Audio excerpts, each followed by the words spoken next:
அம்மா, மறக்க முயற்சி பண்ணிக்கிட்டே இருக்கேன்டா, ஆனா முடியல.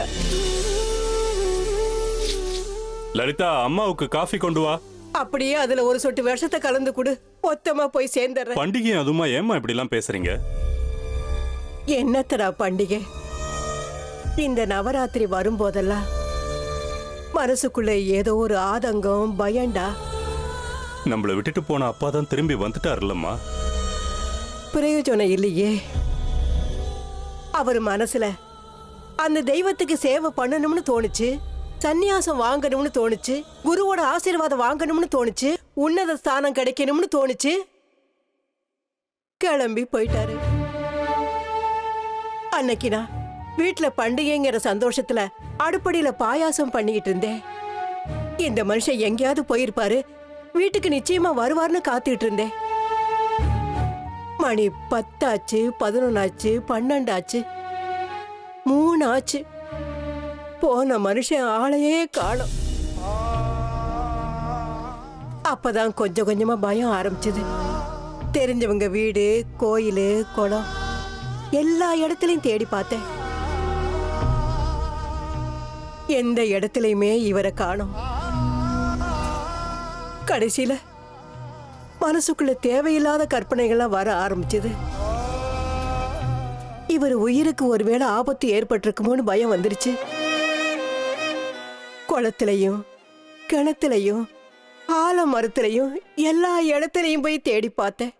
எந்த இடத்துலையும் அவரை பத்தி தகவலே இல்லை. அந்த வேதனையோடையும் பயத்தோடையும் வீட்டுக்கு வர்றதுக்குள்ள ராத்திரி மணி 8 ஆயிடுச்சு. வீட்டுல விளக்கும் ஏத்தல. அப்ப உனக்கு 20 வயசு இருக்கும். என்ன ஆச்சுமா, என்ன ஆச்சுமான்னு நீ என்ன கேட்ட. ஒன்னும் ஆகலப்பான்னு சொன்னேன். அப்பா எங்கம்மான்னு என்ன பார்த்து நீ கேட்ட. உன் கேள்விக்கு அப்ப என்கிட்ட பதிலே இல்ல. அந்த நேரத்துல சியாமளா பையன் பீம வந்து என் கையில ஒரு கடுதாசியை கொடுத்தான். சேகரோட அப்பா எங்க அப்பாட்ட கடுதாசியை கொடுத்து விட்டார்னு சொன்னான். பிரிச்சு படிக்கிறேன், நீ நல்லா இரு, நான் சந்நியாசம் வாங்கிக்க போறேன், நான் தவம் இருக்கணும்னு இருந்துச்சு. அவரு தவம் இருக்கிறதெல்லாம் சரிதான், ஆனா நீயும் நானும் அனாதையா இங்கே தவிக்கணுமா? கொஞ்சமாவது குடும்ப பொறுப்பு வேண்டாம்? ஒரு பொண்ணை கல்யாணம் பண்ணிட்டு ஒரு குழந்தைய பெத்து எடுத்துட்டு திடுதிப்புன்னு இவர் சந்நியாசம் வாங்கிக்கிட்டு போயிடுவாரா? இவர் கிளம்பி போயிடுவாரா? நாம 2 பேரும் என்ன பண்றது? கட்டின பொண்டாட்டிக்கு 4 எழுத்து படிக்க தெரியாது, பிள்ளைக்கு இன்னும் ஒரு சரியா வேலை கூட இல்ல, குடும்ப சூழ்நிலை சரியில்லை அப்படிங்கிற யோசனை வேண்டாம்? தன்னை நம்பி இருக்கிற குடும்பத்தை கஷ்டத்துல தள்ளிட்டு இவரு தெய்வத்தை தேடி சந்நியாசம் வாங்கிட்டு போனா பலன் கிடைக்குமா? நம்மள நம்பி இருக்கவங்களுக்கு நிம்மதியை கொடுக்கலனா அந்த தெய்வம் மன்னிக்குமா? எப்படிப்பட்ட கஷ்டத்தெல்லாம் அனுபவிச்சிருக்கேன் தெரியுமா இந்த மனுஷன் விட்டுட்டு போனதுக்கு அப்புறம்? யார் சார் அவங்க? பக்கத்து ஊர் எஸ்பி. கண்டிப்பா அவங்க கிடையாது சார், நான் உங்களை பார்த்துருக்கேன். இந்த அம்மா வேற யாரோன்னு நினைக்கிறேன். யார் அவனா இருக்கட்டுமே, சும்மா இரு. இன்னைக்கு எந்த வம்பும் வேண்டாம்.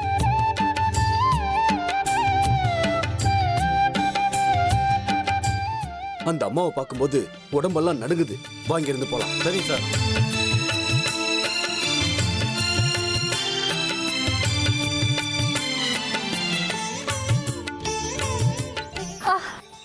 ரொம்ப அடிபட்டுச்சா? கொஞ்சமாதான். நீங்க 2 பேர் தானா? வீட்டாளுங்க யாரும் வரலையா? அவங்கள வீட்ல இருக்காங்க. அப்போ வீட்டுக்கு போலாமா? சரி வாங்க. அம்மா, நிதானமா எழுந்துரு. உன்னை பிடிச்சுக்க நான் இருக்கேன். போலாமா? வாங்க.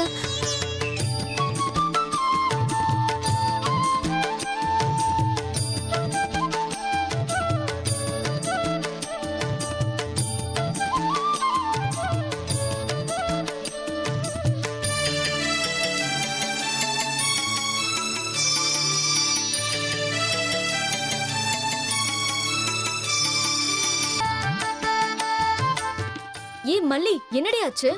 அது கோவில்ல பிரதட்சணம் பண்ணிட்டு இருக்கும் போது தெரியாம கீழே விழுந்துட்டேன்.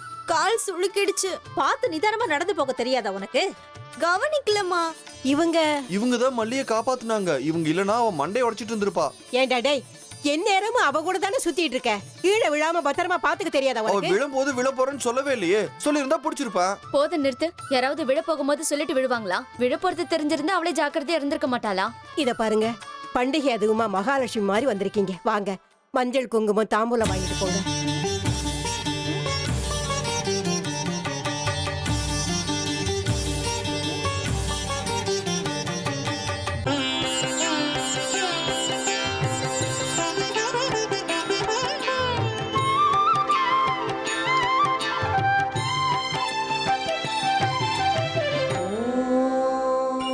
நீங்க எந்த ஊரு?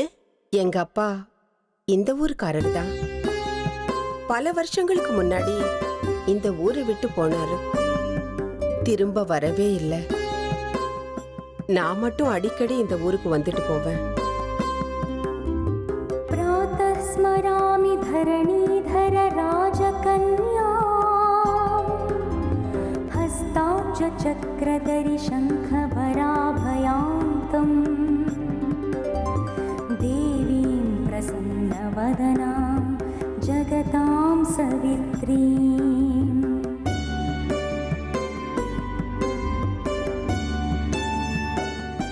பொம்மைகளை ரொம்ப அழகா அடிக்கிருக்கீங்களே.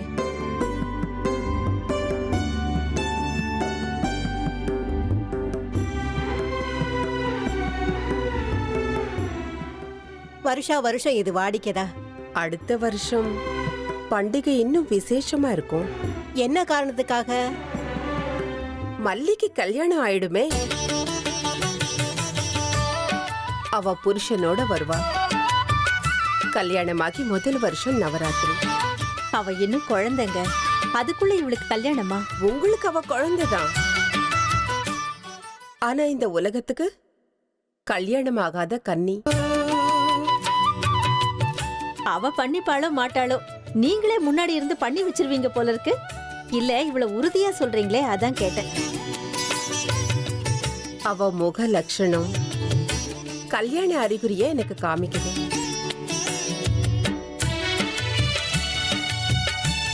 அதனாலதான் சொன்னேன். நடக்கணும்னு இருந்தா நடக்கட்டும், எங்களுக்கு சந்தோஷம்தான்.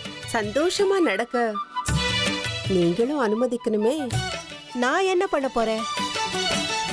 உங்களுக்கு பிடிச்ச பையனை அவ கல்யாணம் பண்ணிக்கணும்னு சொல்லுவீங்க. தப்பா? மல்லிக்கு ஒருவேளை அந்த பையனை பிடிக்காம போனா? தேவையில்லாம இவங்களை வீட்டுக்குள்ள விட்டுட்டோம் போல இருக்கே. சம்பந்தம் இல்லாம பேசுறாங்க.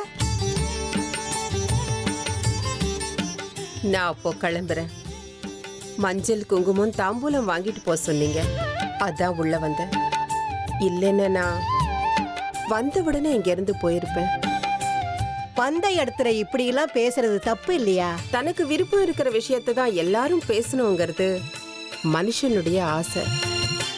ஆனா தெய்வ சங்கல்பம்னு ஒண்ணு இருக்கும் இல்லையா? தாம்பூலத்தை கொடுத்து அனுப்பிவே லலிதா. தேவையில்லாம எனக்கு தலைவலி வரப்போகுது.